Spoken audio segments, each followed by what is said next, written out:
Shut up and sit down.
Shut up and sit down.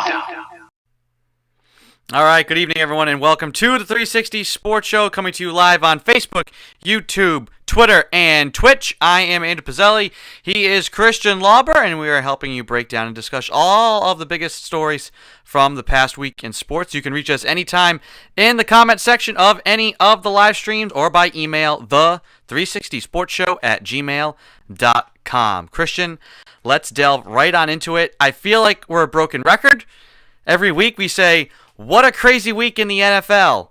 And we've said before, any given Sunday is becoming every single Sunday with how crazy some of these games are and the unpredictability of it. Another just absolutely insane weekend, which at the end of it leaves the Patriots atop the AFC East. We'll get into their game. They won on Thursday Night Football and got to sit back, relax, and watch the chaos yesterday.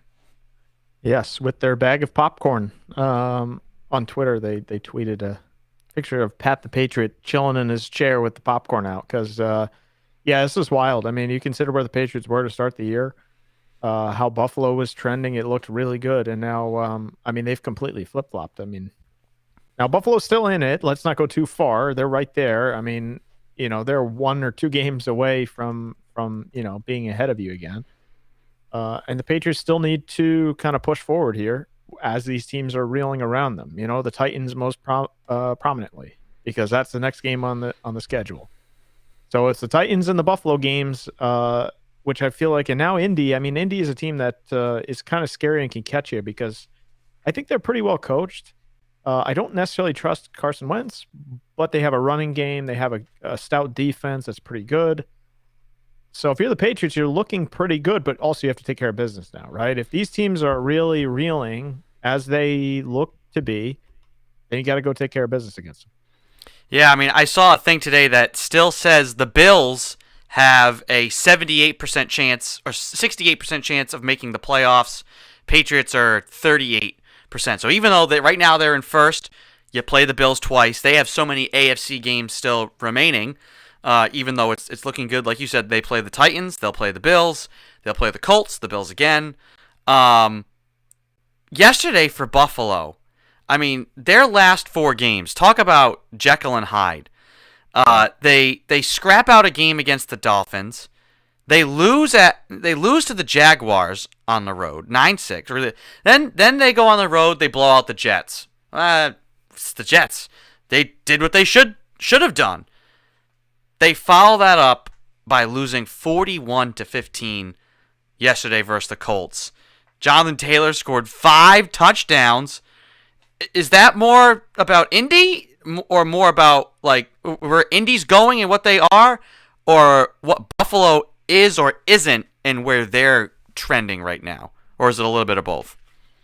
I think it's a little bit of both. I think Indy is what they are, right? I mean, Carson Wentz is up and down as steady as you go in terms of like he's going to be really good one week and then he's going to suck. So who knows with him? But Jonathan Taylor is a very good back. I mean, I think that's pretty clear. And their O-line is good. I think pretty much everything about Indy, the coach on down, I like. It's just that quarterback position that is questionable. Whether it's injury or not, it's just his play on the field as well. So Taylor is very good. And I think yesterday the key was the reason I say a little bit of both Buffalo can't run the ball and they can't stop the run. So Well, those are the two they keys. choose not to run the ball. Right, but I mean, it's like catch-22. If you're not running the ball and then you're not going to stop the run, you're in trouble. Especially against a team like Indy, who will literally, if you give them the option to run, they will run all day, and they did. So Yeah. Buffalo is in kind of a tricky situation where they're very one-dimensional, and it's allowing teams to just tee off on Josh Allen, and it kind of makes him look bad. I mean, he makes terrible mistakes, but he's under pressure constantly.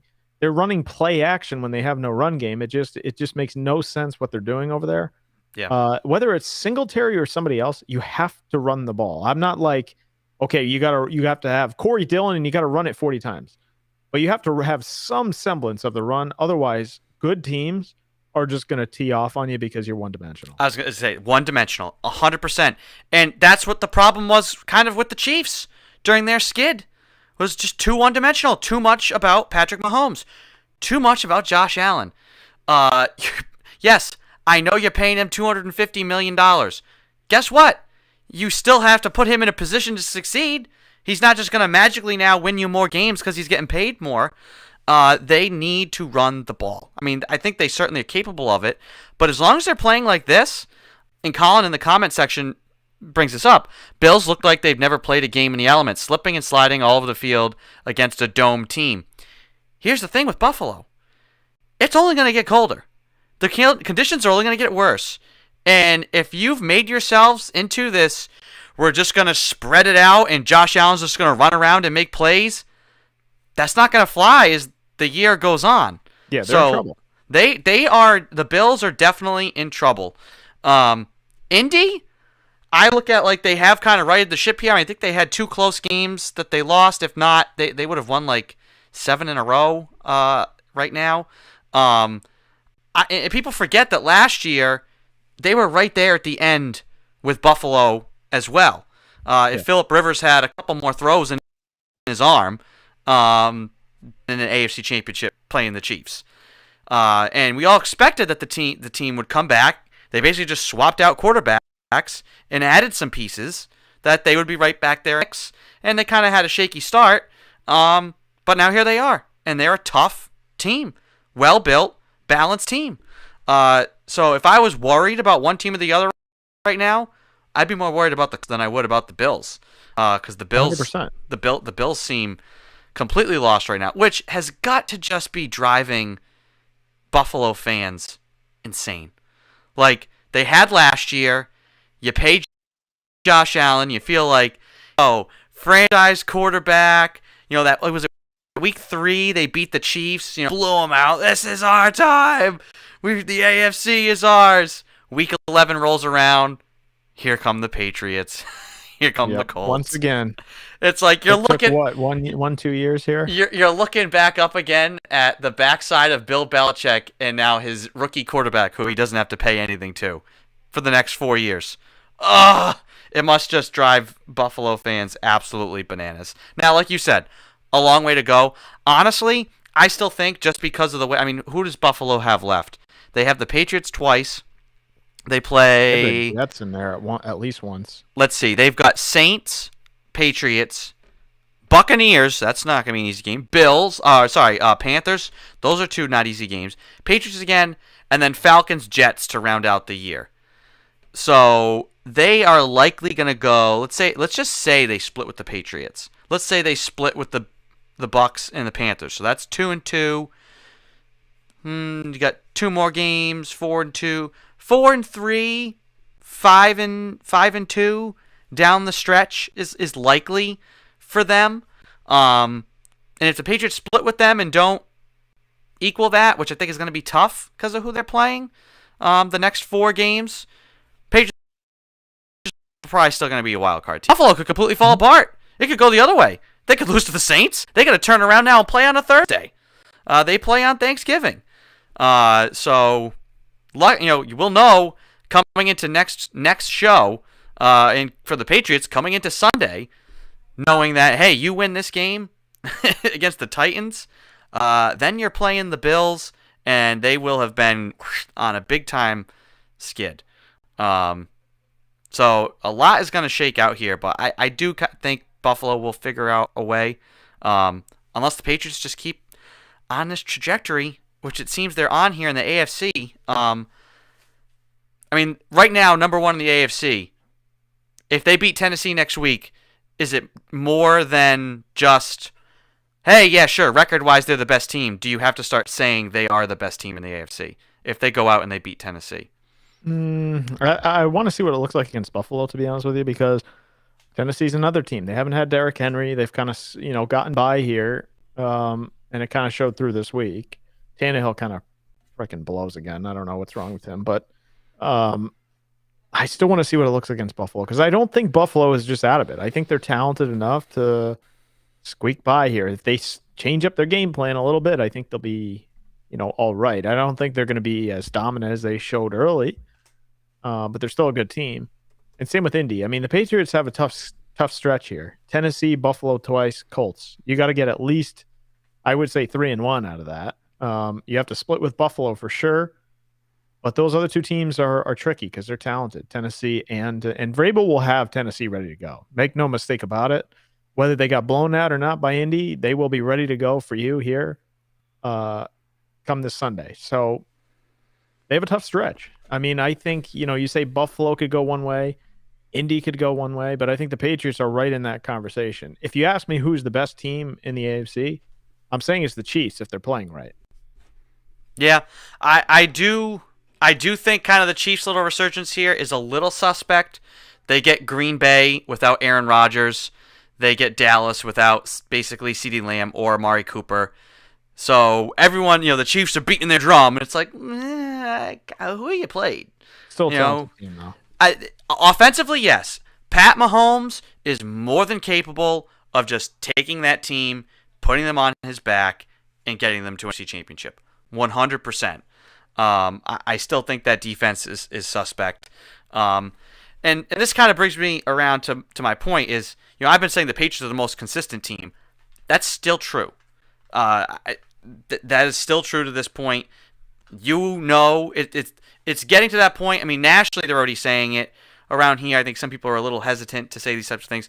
But it's right now, the way this season is playing out, it's getting to that point where you feel comfortable just expecting certain things. Oh, you're playing a bad team? Patriots are going to show up. Mac Jones is going to make some throws. Da-da-da-da-da. Hey, you know what? They should be able to take care of the Falcons. They did. They're playing the Jets. They'll blow them out.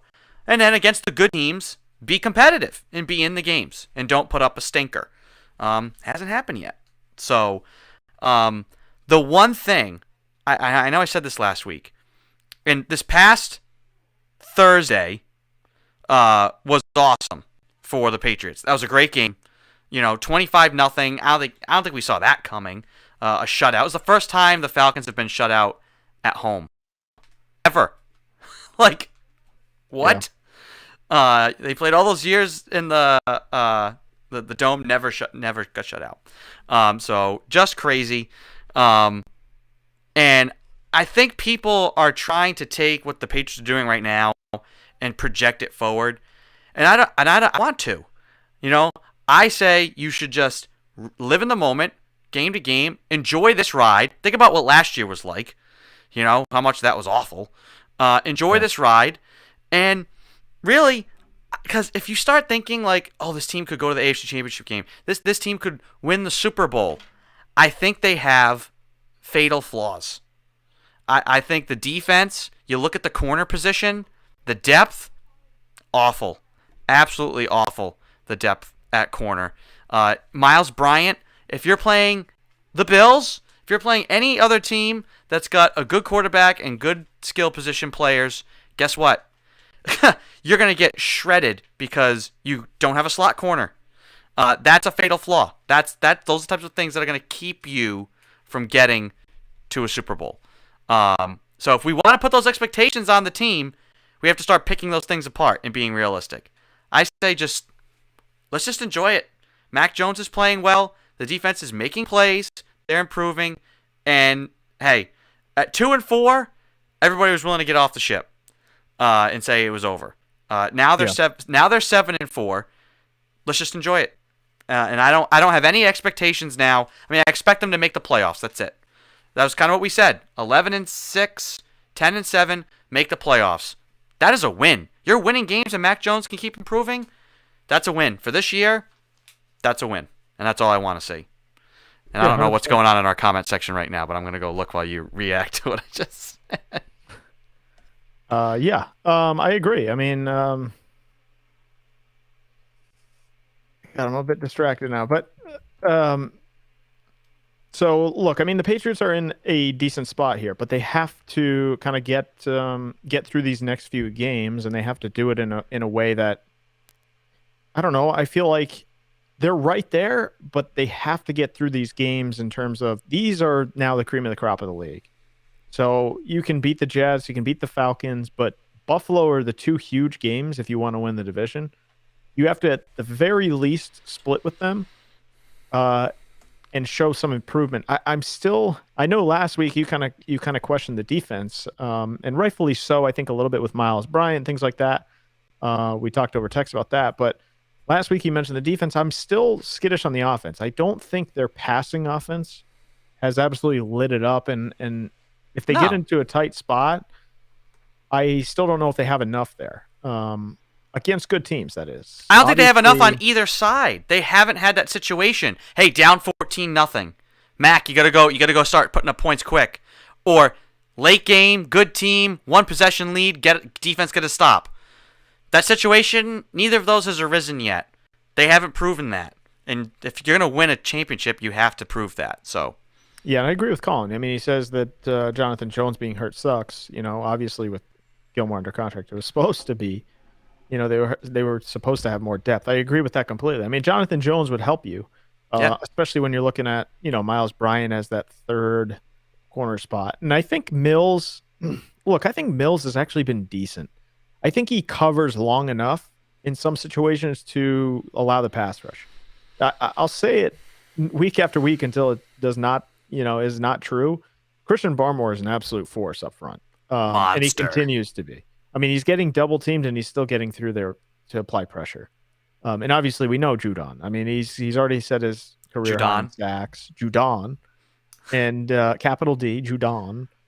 And he's obviously been a huge part of this defense as well. But I think, look, outside of Miles Bryant and that whole maybe third, fourth cover guy, I think they have guys that cover long enough to allow the pass rush to get there. So if the pass rush is going to be, I think they kind of built it on the front seven, especially without Gilmore.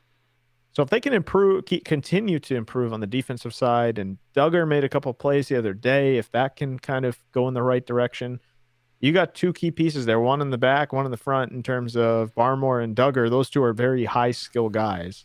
Yeah. I just want to see it from the offense because I just feel like I haven't seen it consistently enough where they have to go get points and maybe they're behind a touchdown. Maybe their defense is not playing great and they have to kind of pick up the passing offense. I haven't seen it. They've been playing too well for us to know. Right. You know, it's a catch-22. You want to see them in these situations and grow and come through and, you know, hey, try, you know, be forged in the fire. Hey, look at Mac Jones has had like 3 comeback wins in a row here. Like they're showing all this. It's kind of been easy. You know, the Chargers game was kind of in the balance, and they had a really good second half. The Jets game, the Browns game, Thursday night, easy. But again, I know, but and you're right. I mean, it has been for the majority of the time. But even Thursday, like, look, I'm not going to put too much into it because it's Thursday night. You just want to get out of there with a win. Oh yeah, no, didn't need style points, just win. But the offense again, like they just stagger a little bit at certain points, and maybe some of that is the quick turnaround. Maybe some of it's the game plan, Josh McDaniels. But I feel like there's plays there to be made, and they're just not. I don't know. They're just not going to it for whatever reason. Well, they missed. I mean, I think you saw Mac Jones' best throw and then his worst throw on consecutive plays. He hits Hunter Henry. You know, he was kind of covered, put the ball high on a rope where only he could go up and get it. Great throw, great catch. I mean, if I'm Mac Jones, I also trust throwing the ball at any time, any place to Hunter Henry. the next play, I think he thought Jonnu Smith was Hunter Henry. Not actually, but he's in his head. He's on fire. That was the heat check, and he tries to squeeze one in there in the zone coverage, and that was not there. Yeah, he gets picked off when he had N'Keal Harry wide open along the sideline. He also had a little Bolden. wheel route. I think it was Bolden, one of the backs, either him or Stevenson, in the right in the middle of the field, wide open. Oh yeah, there was a check down too. Yeah, which again, people like this. This is why you can't ever please some people. Mac Jones doesn't throw the ball down the field. He doesn't push the ball against the fence. He doesn't. And then when he throws it, just throw the check down. It's right there to Brandon Bolden. It's like, God, some people you can't win. Yeah, I'm one of those people. I know. I didn't just want to come out and say it. It's but you. Hey, no, I'll admit it. But hey, look, I mean, I just think like there's plays down the field that can be made, and he's made a few of them. But I'm not really asking for him to go 40 yards for a bomb. I'm just saying there's a lot of screens. There's a lot, which is fine. A lot of check downs and underneath, and that is okay. But if the play is there, I want him to make it. So here's the question. This will kind of be how we view this team the rest of the way. Which side of the ball do you have more faith in the rest of the way? The offense or the defense? I think they're about equal. No, you got to play, Christian. You have to pick. I don't like playing. I think they're about Christian's going to take his ball and go home. I'll say the defense.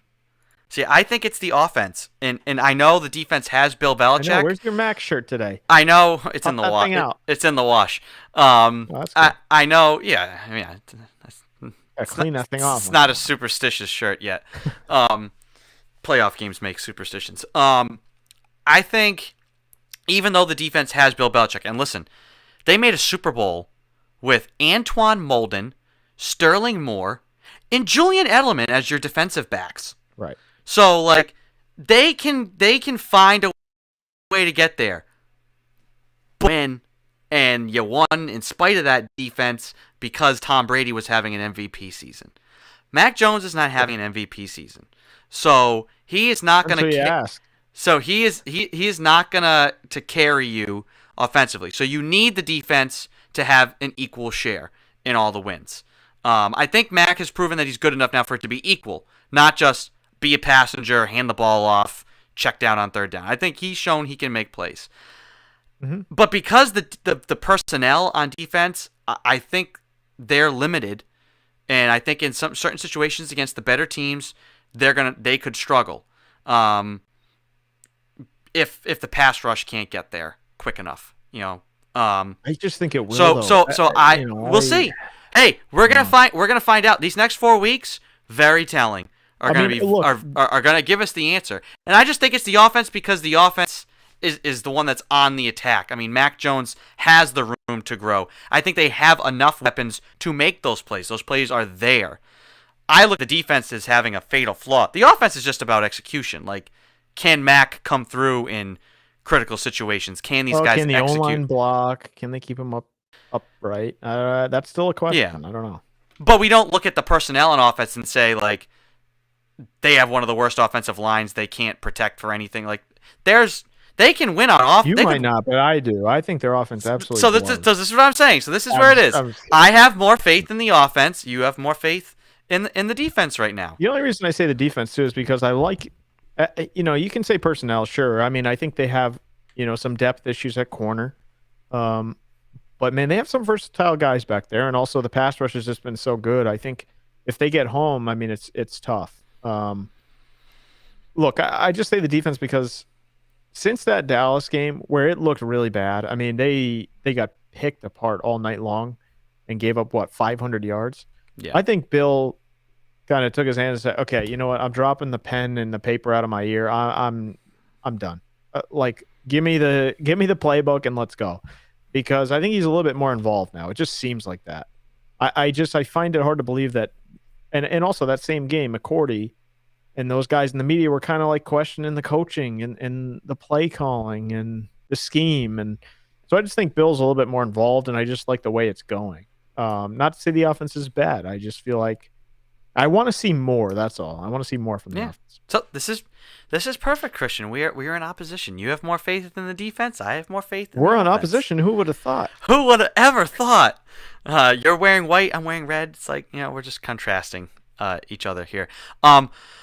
Tonight, this is part of our deal. New showtime has been on Monday nights. We can talk about Monday Night Football a little bit before we get into it. The Bucks playing the Giants. The Giants, who Tom Brady says is his favorite team to beat. Unfortunately, he hasn't beaten them actually all that much. Yeah. I think it's probably even in his career. I'd have to double check that. Certainly, the Giants have won the bigger games versus Tom. And granted, no one is there in New York from any of those games. Tom is the only thread left from the 2007 Super Bowl or 2011 that I'm aware of. There could be the long snapper could be the same. I don't think that makes a difference though. Yeah. There's somebody out there who says it does though. You guaranteed. Oh, 100%. Probably you, to be honest with you. yeah, man, they've got this long snapper. Now here's a guy. Chris Collinsworth believes the long snapper would make a difference. That's a good one, yeah. Yeah. Or Mike Florio. Yeah. But a big game for Tampa. I mean, they are going to be playing with piss and vinegar, and this is another one where we've talked about these teams have had some games. You can't just win. You need to show something a little extra. Tampa tonight, I think, needs to roll. But I just have this feeling like it's not going to be that easy. The Giants, while it looked like they were going to maybe roll over and die, they haven't. They've actually been playing teams tough. So I think this is. I don't know what the line was on tonight. It may have been 10. I think it is 10.5. Yeah. It's going to be a close game. I think the Giants are going to be able to keep this close, unless and if it isn't, it's because Tom Brady has gone out and he didn't like hearing that he sucked from Bruce Arians last week, and he's going to throw 6 touchdowns in the first half. That's entirely possible. It's the only way it goes. The Bucks are probably going to win this game. It's either going to be close or it's going to be a complete blowout. But either way, they got to win tonight. Either way, they have to win. Well, they have to win I think they have to win with style, because I mean, you look at the the standings for the NFC. They're 6-3. You're 7-3. I mean, luckily the Saints and the Panthers, I don't think are going to put any sort of pressure on them, so they should win their division with relative ease. Yeah. But if you're grading them against the Rams and the Cardinals, I know the Cowboys didn't look great yesterday, but some of these other teams that even could sneak into the wild cards, like if the Vikings or the 49ers get into a wild card game, those are balanced, tough teams that I think could give Tampa trouble, because Tampa does not look, I don't know if it's Super Bowl hangover, but they started out on fire, and then I think it's kind of like the momentum wears off, and now you've put a year and a half of film on the table, and they're also kind of complicit, like I've said, about not running the ball, and about Tom just stepping back and launching it all game long, and teams teeing off. So they got some injury issues too. So yeah. Oh, and that's again another, I think, suspect defense with their backfield. So they also got some Vax card issues, I think. What do you think about that? I mean, so it seems like that's complete. That blew up and then disappeared right away, only because the Buccaneers said, "Well, we verified." It's like, yeah, okay, who verified? Alex Guerrero? Who? Yeah, who verified and how? Or did you just say, show us the card? Is it just because of it's Antonio Brown? If somebody had said hey, Shaquille Barrett, had a fake Vax card, we'd be like, somebody's just trying to smear this guy. But because it's Antonio Brown, it's plausible, right? Oh, 100% it's plausible. Yeah, especially when you got a shady guy like Alex Guerrero named in it, too. It's like, Where have we seen this before? Concussion water and all the rest of the crap. So He the was two of them, you pair these two up, it's like a freaking just disaster. he was immunized. Yeah, exactly. By the immunity powder at TB12. Immunity powder. Goodness grief. So we'll that game's about 15 minutes away from tipping off. We'll keep you updated. Kicking off. We'll keep you updated on that as we go along here. I wanted to get into, Christian, a crazy thing last night, which was the Isaiah Stewart and LeBron James situation. For those of you who did not see, if you weren't staying up late last night, LeBron and Isaiah Stewart are at the free throw line. They're in the box. They're boxing out, and LeBron basically closes his fist and rakes it over Stewart's face, and then just kind of starts walking up the floor, and then turns around and puts his hands out like, "Oh, hey man, you okay? Like, what? Did something happen? You good? Like, I didn't mean to do that." Stewart gets up, and then just kind of starts slowly walking. LeBron bleeds out of his temple, and it ended up getting really, really bad. He was completely covered, and then he tries to go at LeBron. They all have to get held back, and then he's kind of walking away, and then Stewart sprints for LeBron. Like he wants to go. His teammates and trainers and everybody have to tackle him. And at the end of it, ejected from the game. Stewart today fined and a 2-game suspension. LeBron got a 1-game suspension. Christian, is that fair? And more punishment in this situation, and why? And I'll cue the video for people to watch too. Here's where I'll start. Dumb move by LeBron, and I don't want to hear like, he didn't do it on purpose. He's not a dirty player. He definitely did this on purpose. It's just I don't know how you watch it and see otherwise. They have perfect angles of it. He takes his elbow, and he basically hammer fists the guy in the eye, in the head. It wasn't an elbow. Everybody thought it was an elbow initially. It was his fist. Basically punched the guy in the face, and he gets suspended for 1 game.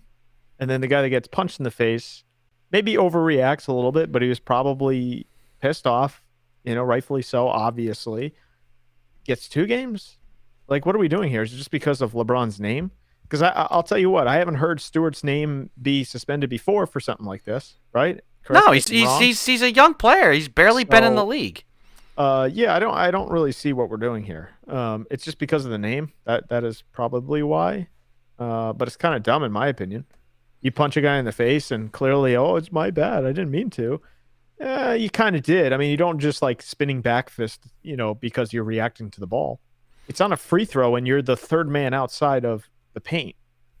So what are we doing here? And then you get suspended 1 game. I don't know. I don't love it. Just kind of a bad look. I'm trying to find. I have the video of Stewart trying to go back after LeBron the second time. The Twitter world on this last night was fantastic. There was so many great things. On top of Gilbert Arenas, who had quite the Instagram post. I recommend you go and look at it yourself.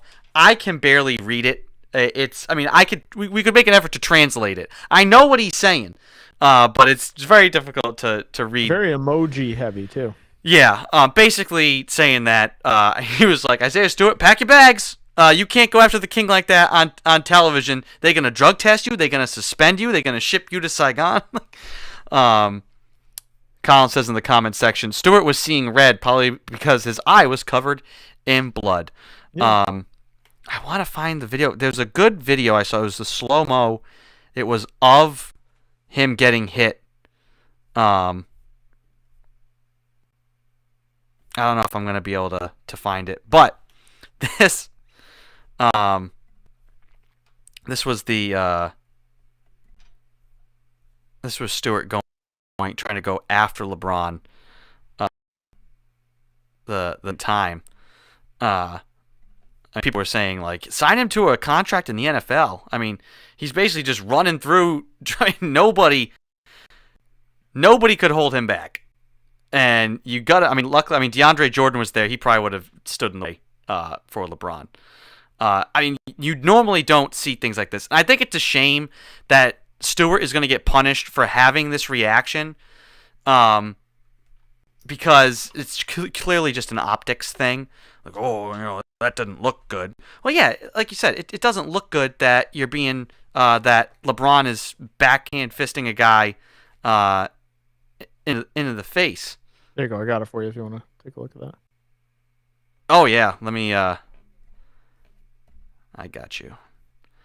Nice angle of it too. You get perfect look. I mean, I usually pay for the UFC pay-per-view anyway, but this was like, this is NBA. I just gotta get it loaded up here. I still don't think the suspension makes any sense. It just doesn't. I don't know. No, I mean, if anything, if you want to say, listen, LeBron's going to be suspended, and we don't like the look. Listen, we understand what happened to you, but be a little. You have to be more composed. Then you suspend him 1 game too for that, for the discipline, for saying, because listen, he could have hurt one of his trainers. He could have hurt a team member. I mean, the dude is not small, and he's literally running through them to go get after LeBron. Yeah. Dwayne Casey said it best after the game. He says, "I understand the frustration. If this were the streets, it would be different." What happened there? You can't get away with that. He's a tough kid. And feeling the emotions of that moment. But for him, he's like, you have to be better than that. And for Isaiah, move on, bury it. Don't let it define you, like it has some other guys. Let me see here. I'll pull up the video that you. Whoops, we're not inviting more guests. Not today. Not today. Hopefully in the future, though. So here we go. So there you go. Boom! Right across. I mean, yeah. I mean, that's. Let's see.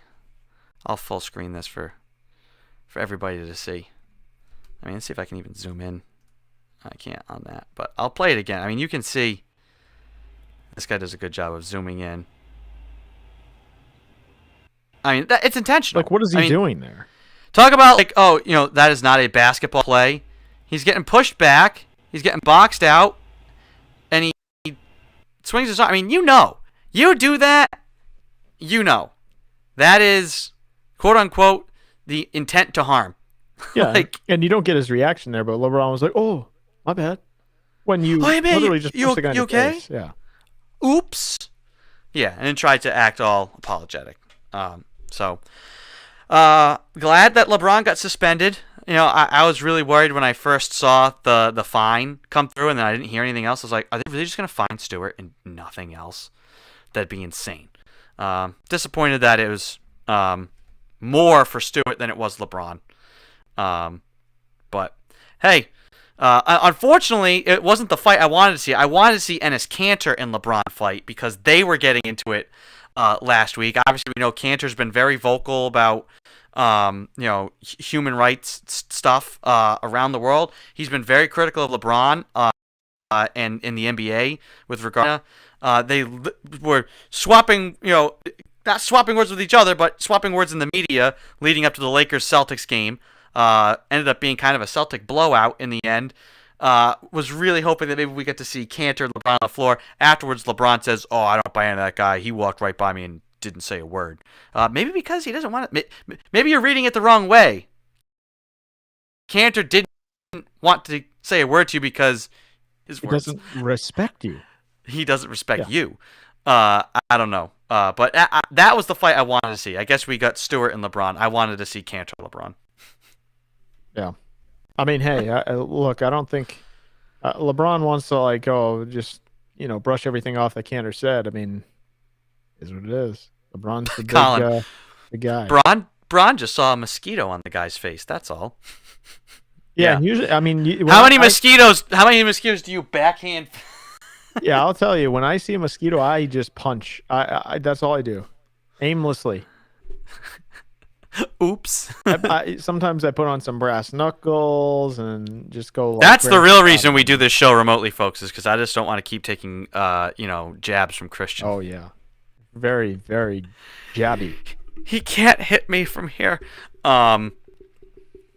Anywho's, let's get into hot and not. I'm gonna stick. I said the Patriots last week.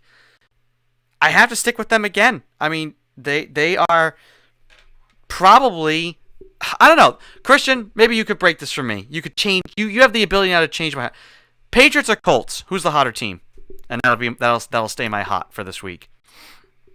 Colts. Colts. Yeah, you just want to go different. Hey, you're not wrong.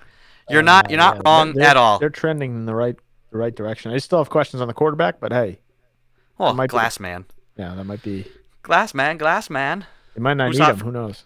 Who's hot for you? Depends. Right now, I'll say the Chiefs. That team is just. I feel like they're always going to be in the mix. A lot of people wrote them off, just like the Patriots. And here they come again. Whether you want to say they beat no quarterbacks, this quarterback, that, they're still winning games, so they're in the conversation to me with the talent on offense, especially. And if their defense continues to trend in the right direction, look, they have to play some more people here, but they're still headed in the right direction. A lot of people, same thing. They were like what 1-3, 2-3, and here they are again. So, yeah. Let's get into the knots. And I know this knot for you relates to our discussion here in the NBA. So go ahead. You're not for this week. Yeah, I had two, and we already mentioned both of them, so I won't go too long. We'll get to yours. Yours is really the big knot of the month, probably, maybe of the year. But yeah, LeBron and Antonio Brown. Antonio Brown just can't stay out of his own way. Fake vaccination card, that'll go away, I'm sure, just because it is what it is. The NFL doesn't want to mess. And LeBron, obviously, I think it's just ridiculous that he got one less game than a guy that he punched in the face. Do you hear what I'm saying? That just makes no sense. But anyway. Yeah. Yeah, the fake card. My knot for the week, we haven't got his name. We don't know the name of this person. But to you out there, Sacramento Kings fan, who delayed the game with the Jazz because you puked courtside, you are on the not list this week. You might be there for a month. This is an all-timer. I mean, even previously, this pre-COVID and everybody being more mindful of sanitary things in public settings, this guy vomits onto the court. Maybe that's just how bad the Kings are. Fire Luke Walton. This is the only way you're going to enjoy the game now. We don't know whether or not. Obviously the fan was asked to leave. So we don't know if it was something he ate, if it was the concessions. Maybe he had a little too much to drink. Maybe it was a mixture of both. But he vommed all over the court, and they had to clear the court. They had to clear out that entire section, actually, and clean and scrub and bring in the heavy-duty cleaning equipment. The mascot. Even the mascot was down there cleaning. Because a Kings fan just was so displeased with the product on the court that he physically showed his disgust. There's no doubt this guy was by himself, right? In a courtside seat. There is no way that he didn't go into this night saying, "Look, I'm a man on a solo mission to puke tonight." There is absolutely no way. He was hammered before he got in the arena, and then he kept drinking and absolutely just spent himself all over the court. Well, Quinn Snyder said that the guy was like heckling him for the whole game, and he's like, "Well, 3/4 of the game." he's like, he saw it like deteriorating. He's like, he was like heckling me, and then all of a sudden he just turned around, and he's just like, "Blah!"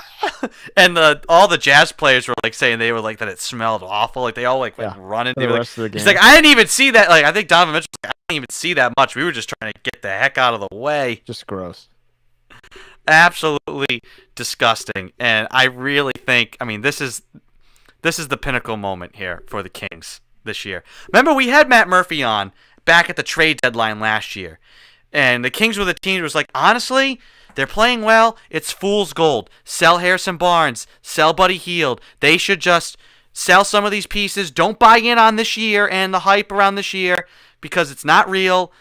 Save some money. Do these things. What did they do? They went out and they bought on that team. They extended guys' contracts, and now they're completely a dumpster fire again. Just a franchise that, unfortunately, is probably not going to be able to get out of its own way for a long time. But we will be treated to moments like this every now and again, which is a fan courtside puking on himself. That guy just sums up the whole entire Kings operation. Kings experience. He is the new mascot. So, anywho, do we want to go down this rabbit hole, Christian? I leave it to you on how we feel about the Boston Celtics, who are playing right now. I think they got Robert Williams back tonight, but And I guess Jaylen Brown, too. I'll let you lead here. How you feel about ye Boston Celtics currently?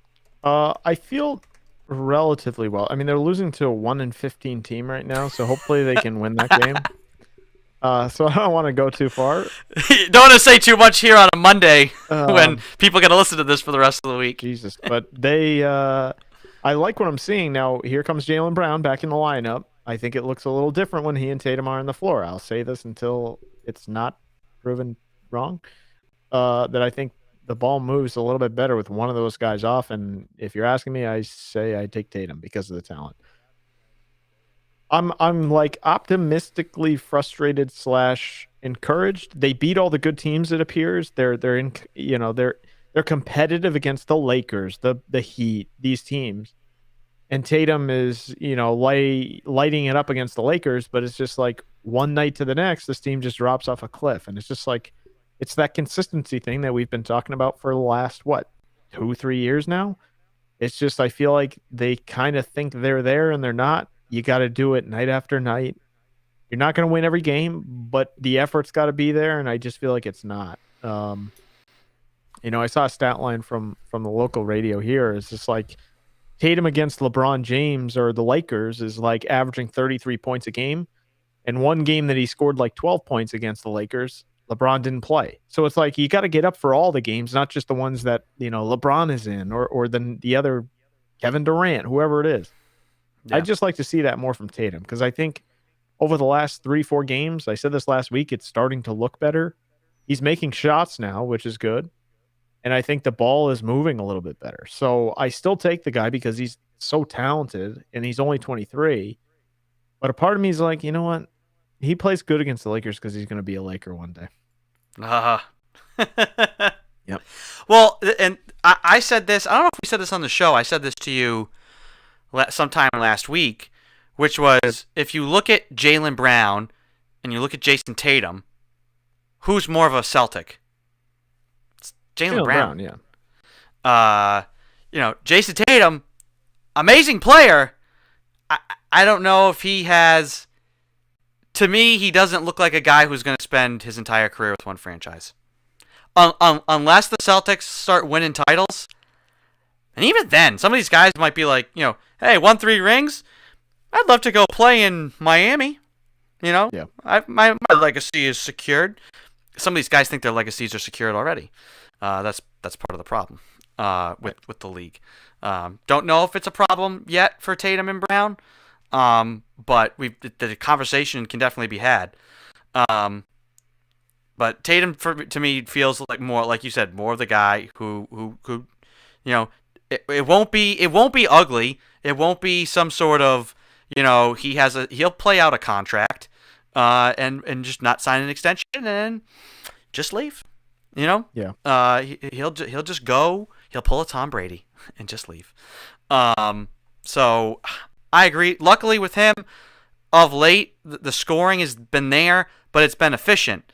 He can drop, he's averaging 24 points, but, he was shooting a horrible percentage. It's like, this is not 1998. This is not 2005, it's not even 2010, where averaging 22 points a game is like, whoa, wow, that's amazing. No, in today's league, 30 points for the most part. You got to be dropping 30 points a night to be considered a star. I mean, guys, most role players can get out of bed and drop 20-something points now by hitting threes. You can't go like 6 of 26 from the floor, not get to the free throw line, and be like, whoa, I dropped 20 points. No, that's not good enough anymore. But his percentage has been up.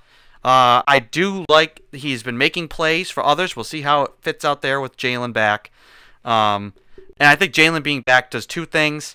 It also takes the ball out of Dennis Schroeder's hands, who I think has shown to people, the good and the bad. I said this about Schroeder when he was with LA, and I was kind of worried about it here. him and Marcus Smart are very similar players. Schroeder is a little bit more offensively talented than Marcus is. Marcus is obviously more defensively talented than Schroeder is. But they both kind of have the same mindset, which is like, if a couple of shots fall, they think like, tonight's my night, and then they take the next 20 shots. Yeah. And the ball sticks in their hands. When they just play within themselves and within the system, incredibly valuable pieces. I mean, the two of those guys can be menaces for a team's backcourt.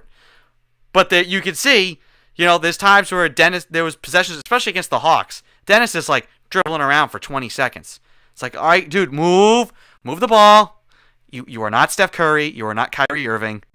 You're Dennis Schroeder. This is why I say, like, I find myself, when I watch the Celtics, I find myself saying a lot, man, Smart and Schroeder they are brutal. And then they make a play. So it's like, it's kind of a wash, but it's just like, there are times when either one of them has the ball. Marcus does move the ball, though. Marcus has never, ever dribbled. He'll take a shot when you're like, no, make the next pass. Or, why are you shooting it this early? But Marcus never dribbles around in circles. Dennis will dribble around in circles. Oh, yeah. So that can get frustrating when you have so many other guys that you want to, if you just move the ball, they get great looks. That's been my only, like, nitpick. But they played well. Now, like you said, currently They're winning in a dogfight here with a 1-win team. Is the Rockets' 1 win, I think, is against the Celtics, if I'm not mistaken. Is it? Oh, I believe it is. Good if you have that. Jesus. Let's double check this. No. Oklahoma City, they lost. The Celtics beat them by 10. Right. Oh no, but early it was a fight early on because Jalen Green was having a monster game. You're right. They were losing that game, and I was like, eek. You're right. Either way, it would not be good for the Celtics to lose tonight. Up next for them. Hey, trap game. Playing the Rockets tonight. Play the Nets at home on Wednesday. Then the Spurs, Raptors, Sixers. Your next 4 games for the Boston Celtics. So, tough little stretch. Your number 1 seed in the East is the Chicago Bulls. Hey, they got a lot of talent. Everyone saw that. Warriors and Suns, both on incredible tear. I mean, I feel like the Warriors are doing this quietly. When is Clay supposed to be back? January? I want to say, around that January, February, yeah. Man, you add him to this mix. I'll tell you what, Stephen Curry, the guy is unreal. I mean, if you want an entertaining team to watch, I mean, it's that guy all day. Well, hey, I love that. About both the 2016 and 2017 seasons. You had, Isaiah, 15, 16, 17. Isaiah Thomas being, almost an MVP for your Celtics on the East Coast. Those games ended. Let's watch the Warriors making history every single night on the West Coast. I mean, having a team that was that good on the West Coast does wonders for the NBA. It won't be the Kings anytime soon, though. Maybe Pukey, though. Who knows? They're making news, right? Yeah. Any news is good news. Not the right kind of news. Not the right kind of news. Christian, the Boston Bruins are at least finally going to be playing a couple of games in a row here. I think they play again Wednesday and then like Friday, Sunday. So finally some consistency with the game schedule. That last game obviously leaving a lot to be desired. They're kind of a Jekyll and Hyde team, it seems, as well here. But hey, to be expected when you only get to play once every 10 days. Yeah, it's just hard to tell what they are. I will say, anytime they play a pretty good team, they get dusted. It hasn't looked great against the cream of the crop so far. So they kind of look like, it's hard to get into rhythm, but their record is kind of where I see them, kind of the middle of the pack of, that side of things. But it's just so hard to tell this early on. But in turn, like the East is going to be down to the wire, but I think they're a middler. I mean, they've gotten, I guess one team is Florida. They beat them in overtime. But Toronto, Calgary last night was a huge one. They just I expected it to be a little bit closer, and there you go. You got Linus Ullmark. He didn't play last night, but he's making $5 million. Dan Vladar's making $775,000, and he shuts you out. I just question the strategy here of the management team in Boston. I don't know. Don Sweeney seems like he signed a bunch of guys, but did he actually go after guys that they needed? A goalie for $5 million when you have Swayman and Vladar seems a little weird. They trade Vladar and sign this guy for $5 million, and he's not even that good. So I don't know. It's frustrating right now to kind of watch and see these guys around the league play well when they were here. But it is what it is. I think you have some guys, again, it's like the top line McAvoy is there for your D, but outside of that, there's not much. I don't know. I think they are kind of where they are meant to be right now. We'll see how it looks, by Christmas time. But I think they're right in the middle of the pack. I just think that's where they are. They've gotten, like I mentioned, they've just gotten kind of trounced by better teams. Like big, tough, stand-up teams, strong, good, structured defensive teams. They've just kind of gotten dusted. If that's what they are, a middler, you just play it out, right? I mean, the team's not a deadline deal away for changing things because it's deeper than one spot or one piece slotting things differently.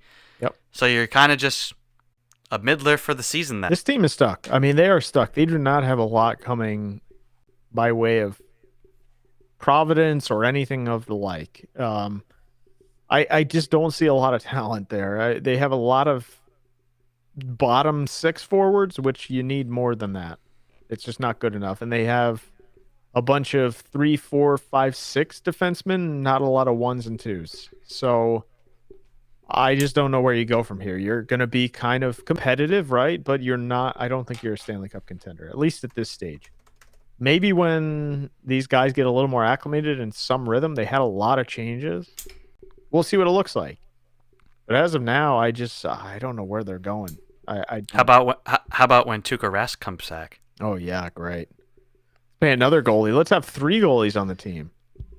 Then we'll have Tuukka. Let's pay him $6 million, and then pay Linus Ullmark $5 million. Have $11 million in cap space on goalies. Do you think it's gonna happen? I mean, I know it's. Do you think he comes back this year? I think. Do you think, or do you think they do that because they're a middler and maybe they need a goalie spark? I think there's a strong chance that he comes back for some reason. I really do. I don't know. I have a feeling that they're just gonna throw it at the wall and see if it sticks, especially if they're like middle of the pack. Linus is not great, and Swayman is kind of up and down. I could definitely see it happening. Why I don't understand still. Why you got rid of Vladar in the first place? I don't understand. You could have had like between 1.5 and $2 million of cap space just for the 2 goalies, and then go and get yourself a D-man instead. But nope, here we are, $5 million for a goalie that is kind of meh, and no talent on the way. So I don't know. I don't know where they go. And Taylor Hall has been decent, but not great. Coyle doesn't look like a second line set. They're just in a weird spot right now. Yeah. Buccaneers on top of the Giants, 7-0. Tom Brady, Chris Godwin. 18 to go in the first quarter. Giants with the ball. So that is the update from Tampa.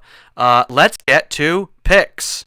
We went 9-9 last week. Christian, skin in the game here tonight. We both picked Tampa, even though I think it could be a close game. Giants could give them a fight. We'll see. I'll be proven wrong in a few hours, so our podcast listeners will get to laugh at me. Giants are getting blown out. You heard it here first. But I'm fine with that. So let's get into it for a week number 12. How are we here already? This season is actually flying by. Yeah. Now that the Patriots are winning, it's a little more exciting. So you don't get lost in the sauce. Yes. The Patriots suck sauce. All right. Well, maybe not on that one. Let's scrap that. Anyway, Chicago at Detroit. Thursday night. Talk about suck sauce. Yeah, suck sauce is right. Not duck sauce. Put some suck sauce on that game. Chicago at Detroit. I'm doing it. 12:30. I'm doing it. Detroit's getting their first win of the year, baby. No shot. Andy Dalton is going the Red Rocket. Or Red Rocket? Red Rifle? The Red Rifle. Whatever. The rifle, rocket, it's all the same category, kind of. Yeah, Chicago's going to win this game. Yes, they're all nouns, Christian. Yes, they can all be categorized the same way. You got it. Now, Lions, Thanksgiving. Those games are always, it's the tradition game for Detroit. Short week for Chicago after a ugly game with the Ravens, who won despite not having Lamar Jackson last minute. Undisclosed illness. I want to pick Detroit. Get their first win on Thanksgiving. You're wrong. Vegas at Dallas, Thanksgiving as well. This has got to be the Cowboys. Just by nature of their roster, coming off the week they just had, some frustration, needing a win, and Vegas is just totally slipping in the wrong direction. So I would be very surprised. I would be very surprised to see Vegas win this game. Yeah, Dallas. Buffalo at Nolans, the night game. The nightcap after everybody's passed out of sleep after having stuffing and turkey. And the suck sauce watching Chicago and Detroit. And the patented gravy suck sauce. I'll let you go first on this one. You're going to copy me, aren't you? I'm going Buffalo. I think they kind of are coming up on a stretch here where they have to win games, and I just think the Saints kind of suck. I don't know. Buffalo needs to win. I just don't know if they are going to do the things they need to do to beat a decent team. New Orleans isn't good, but they're not bad. A decent team that I think can pin their ears back and get after Josh Allen on the road. So, for nature of chaos, and also just with what I see with my eyes, I'm going to pick New Orleans. Another upset here on Thanksgiving. Yeah, it wouldn't surprise me. I've seen crazier things. Jaguars beating Bills. Let's move on. Pittsburgh at Cincinnati. Man, Pittsburgh, you're down 14 points with what, like 5 minutes to go last night? Yeah. You take the lead. And then you leave. And then you let Herbert go right down the field. And then you get the ball back. And you somebody should have pointed the Steelers in the right direction. Like, no. We're going that way. Not that way. Not great. Like sack, incompletion, game over. Great game. Excellent game. Game of the year, probably, so far. Cincy, though. I mean, I can't.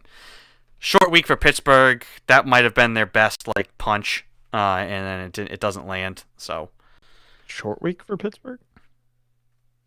Oh, duh. My bad. I'm still thinking we're on Thanksgiving. I don't care. Sauce. Short week or not, I'm picking Cincy. Yeah, I'm going Cincy too. Tampa at Indy. This is going to be a good game, hopefully. Yeah, I mean, Tampa, let's see. I want to see where the Giants are on this first drive here. Moving the ball into Tampa territory. 3rd and 4th, Tampa 33. I'm going to guess that Tampa pulls this out tonight. And in Indy, this is not going to be an easy game. I'm going to lean Tampa only because that's, AFC, teams losing in the AFC is good for the Patriots. I don't feel all that great about it though. Tampa, I don't know what the line is on this game. Which one? The Indy Tampa? The Indy Tampa game. -2.5 Tampa. So Tampa favored on the road. Whew. Yeah, I'm gonna go Tampa, but this one could really go either way. In the dome, I'm taking Tom, man. I don't know. I think he just lights it up in domes, especially when the other guy on the other side is made of Rice Krispies and marshmallows. Before we move along here, Pete and Gansett wants to know: are 3 NFL games enough on Thanksgiving? Yes. Meaning needing more or needing less? I I don't know how they could possibly squeeze out any more because you'd have to play like a game at 10. And unfortunately, everyone's going to be at their kid's football game at that early. So no one's going to watch. Just kidding. There's people who live in their basements that will watch. But I think 3 is enough. I think 3 is just right. You kind of fall asleep around like 6 o'clock. I'll tell you what, it's absolutely perfect. Okay. And then you wake up at like 8:30 and like ready for some dessert, and you just kind of sit there and veg out and watch that night game. Dessert? That's round like 2 of dessert. Round 3 maybe. But I will say, yeah. I mean, look, I think I guess if you're having 2 rounds of dessert, you might look like that Sacramento fan. But it's actually perfect, right? 12:30, you kind of like start eating and drinking. And then that's what the fan was drinking. He was drinking too much suck sauce. Yeah. They're at the game. Yeah, suck sauce. They'll never live that one down. The suck sauce is real in the NFL this year. But I will say, we don't need more than 3 games. It works out well. 12:30, 4:30, 7:30, whatever it is. But works out perfectly. Covers the start of eating to the end of eating, and then sleep time. So I'm good with it. Pete suggests an early game in London. I think that would be kind of funny. Thanksgiving Day here in London. Yeah. But it has to be a London broadcast. I'm fine with it as long as it's a London broadcast. Yeah, I don't know. No, Colin also says you'd be fighting the parade broadcast. Yeah, you'd also be fighting the Westminster Dog Show. Hey, that's actually kind of good, man. Don't forget that. Okay, that's fire. Yeah. Yeah. I think 3's absolutely perfect. We'll stay with 3 for now. We don't make the rules. Carolina at Miami. We don't make the rules, but we wish we did. Carolina at Miami. I am gonna roll with Cam Newton. I know they lost, but he had actually a really good game. And I think the first couple of weeks, Matt Rule's going to get to throw out all the little trick plays with Cam, and nobody's going to be ready for him. So if they're going to win some games, it's going to be early on here, especially against the Dolphins. So yeah, I'm good with picking Carolina here. I think as long as McCaffrey's healthy, it'll look all right. If he's injured, I think Carolina's screwed. So Tennessee at your New England Patriots. Tennessee, I don't know what's better or worse. The fact that they lost to the Texans coming into this makes you feel better about the Patriots until you think that about this game. I was going to say, until you think, well, that was the trap game for Tennessee, so they've been looking forward to the Patriots. Now they lost. Now they're going to be more motivated. Thing is, though, without that running game, can Tannehill pick apart the secondary? So the pass rush, like we've said, is going to have to get there quick. You're going to have to put the pressure on him. Because, I mean, he threw 4 picks last week? Ryan Tannehill without Derrick Henry slowly starting to turn back into a pumpkin. This will be the telling week for Tennessee. I think the Patriots could lose this game, and their season is still on track.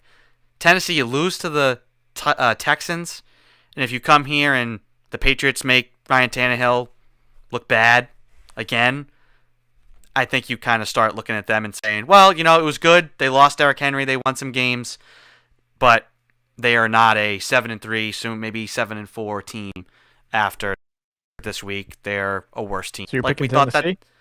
I am picking the New England Patriots. Oh, I thought it would get you there. Yeah, I'm picking the Patriots as well. But it's going to be very, very telling for Tennessee. This isn't a measuring stick for the Patriots, I don't think. It is a measuring stick for the Titans. This will be a close game. Mark my words. Mark it down now. Book it. No suck sauce on this one. Is this is a 1:00 game, right? Yes. Good old CBS. You think we get the A crew? You think the Patriots get the A crew this week? Do you think they get Romo and Nance?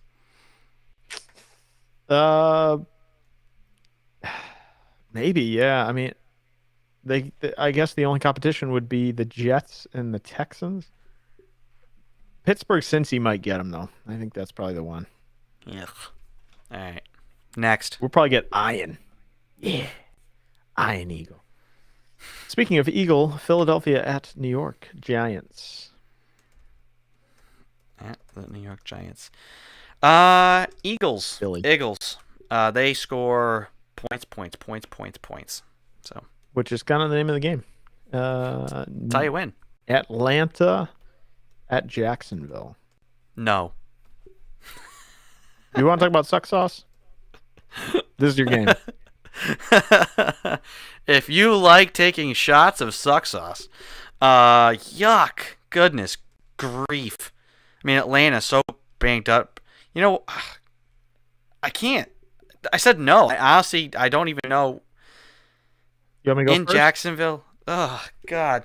I have to go. I'm going to go with the better quarterback. I'm going to go with Matt Ryan, but God, what an awful game. I'm going Jacksonville. Let's do it. You're doing it. Yeah. He's doing it. I just think in a fight, a Falcon versus a Jaguar.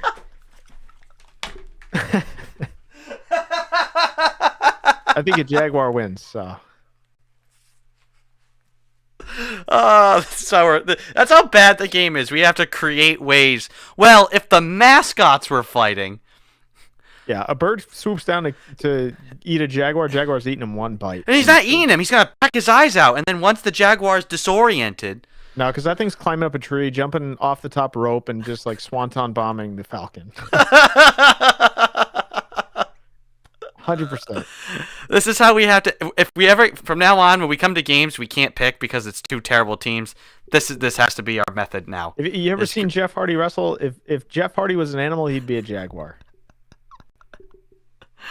I love it. All right, next. I'll go ahead and move on. New York Jets at Houston Texans. All right, Christian, who's going to win in a fight?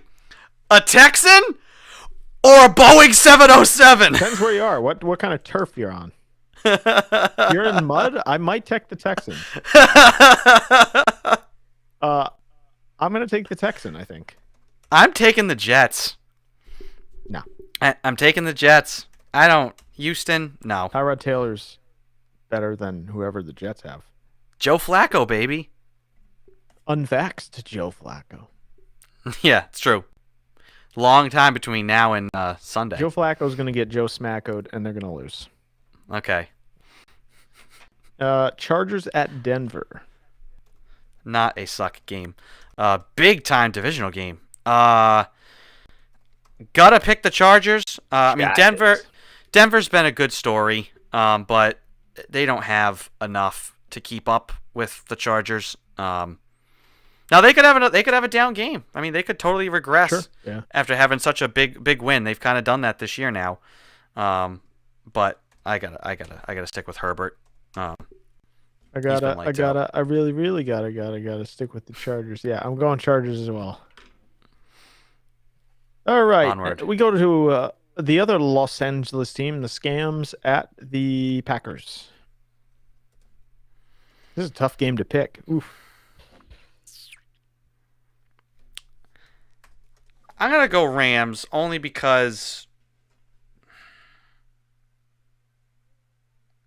I don't know. I don't think Green Bay has enough on offense to really best the Rams enough. I mean, like they've done such a good job on so many teams. Now I know they had the hiccup there against the Titans, but 31 points isn't enough. Scored 31 yesterday. I'll tell you what, though. This is the one thing about the Packers, right? I don't know. If I'm a team facing the Packers, I might want to cover Devontae Adams. If I see one other team leave this guy wide open in the end zone, I'm going to pull my hair out. Oh, I mean, even going all the way back, and like they were playing the Niners. I think Ridiculous. was it week two or three, end of the game. They're just playing like a zone coverage and just nobody covering him, letting him run right down the middle of the field, 3 plays in a row. It's like he's only throwing to one guy. This is why I kind of always trust Bill to kind of navigate things, right? He's always going to take away the one thing that you're going to use. And if you beat me that way, sure, go ahead. but there's no way that people are going to let Devontae Adams beat him. And then every team does. I don't know. I mean, they lost yesterday, but like they had a chance to win it because they left them wide open in the end zone. So you're taking Green Bay? Yeah, I'm taking Green Bay. All right. I'm rolling with the Rams. Minnesota at San Fran.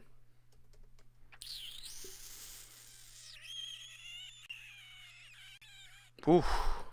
Minnesota, man. I mean, they're only what? Are they only 5-5? Is that their record? I think something like that. Yeah, they're 5-5. Yeah.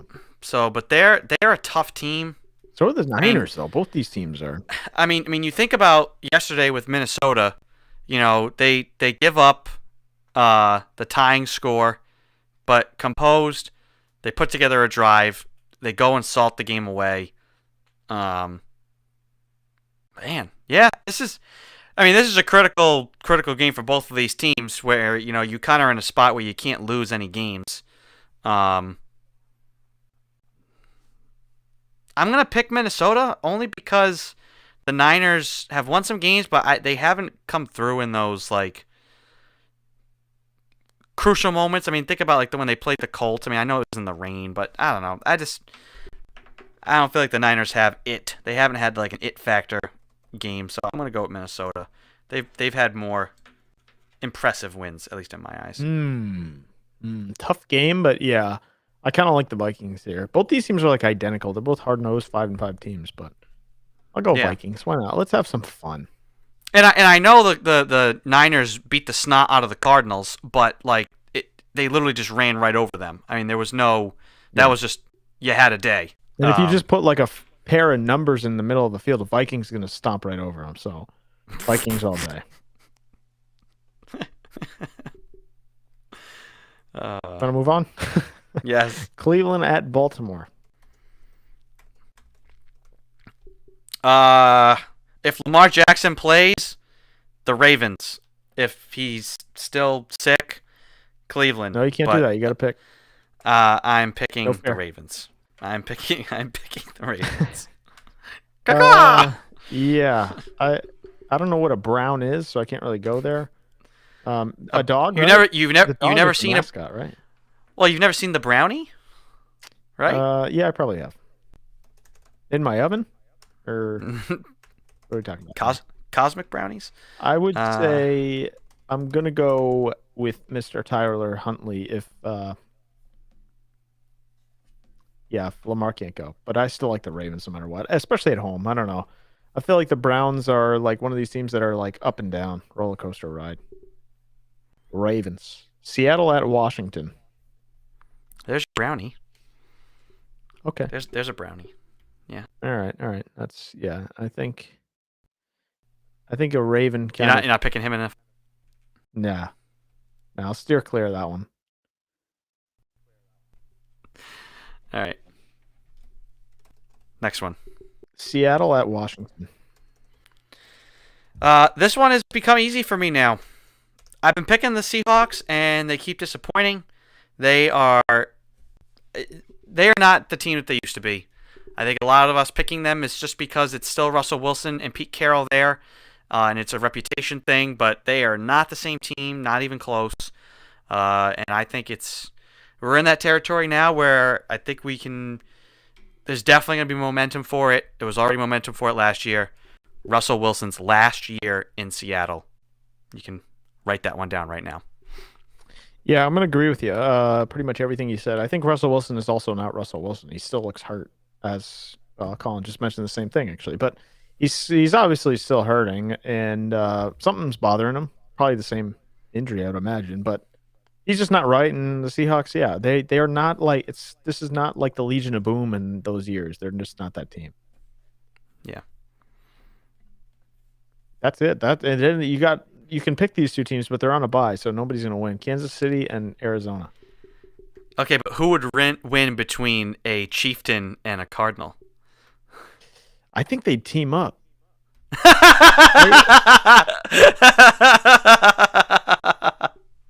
If you want to know the truth, I think they'd team up and become like a I guess Transformer, or you could say Power Ranger max form, you know? Shaman King, something like that. I just picture a chieftain with a cardinal on his shoulder.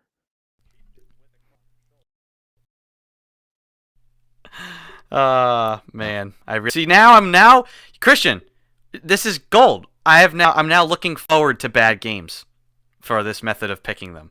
We found a solution. It's all about finding ways to have fun and enjoy yourselves. So that is going to do it for this week's edition of the show. One more thing. We got one more thing. We got Thanksgiving this week, right? I want to know favorite dish on Thanksgiving. Favorite dish on Thanksgiving. This is easy. It's all about that. It's all about that stuffing, man. I love the stuffing. All right. Love stuffing. As soon as I heard the S, I thought you were going suck sauce. Stuffing. Bell seasoning. Some Jimmy Dean sausage in there. The mushrooms. Oof. All about the stuffing. I will go back for 4th, 5th, 6th, 7th, and 8th of stuffing on Thursday. 100%. That's a good one. That's a close one for me. I'm going pecan rolls. I don't know if anybody else does this, but oh man, pecan rolls. If I wasn't gonna weigh like 400 pounds from eating them, I would eat them for every meal. So I would go. But if you're talking like main dinner dish, I think I go taters still. Mashed potatoes. Some mashed potatoes. Yeah, can't go wrong. Can't go wrong with the cabs. Cob loading. Oh, yeah. Now this Thanksgiving, at least, for me, is the first acceptable day for two things, which is eggnog and Christmas music. So, I've been on the eggnog for like 2 weeks now. Already? Oh yeah, no, you got to get it when you can because it's seasonal, right? You can't just get it any time. So I just go as early as I can. You don't have Monroe Dairy up in your neck of the woods? Do you guys have Monroe Dairy? Probably, but we don't use it. Got to use the milkman, cuz. It's all about the milkman. Milkman's the man. Yeah, I've had Monroe Dairy in the past. It's Come on, good. Somebody's gonna bring you your groceries. How are you not for that? You don't have to leave the house. Well, I mean, I don't have to go very far for groceries. That's true. That is true. Just wanted to peruse the mailbag, and it would seem like we do not have anything. So I do want to note, like I said, for our podcast listeners, the 360sportshow@gmail.com is how you guys can reach us because we liking and supporting us through Sound FM or wherever you get your podcast from. So I want to make sure you guys are involved in the show. And for those of you who have joined here on the live streams, we're live every Monday starting at 7 on Facebook, Twitch, and Twitter. So that is going to do it. Everybody have a happy, healthy, and safe Thanksgiving. Well,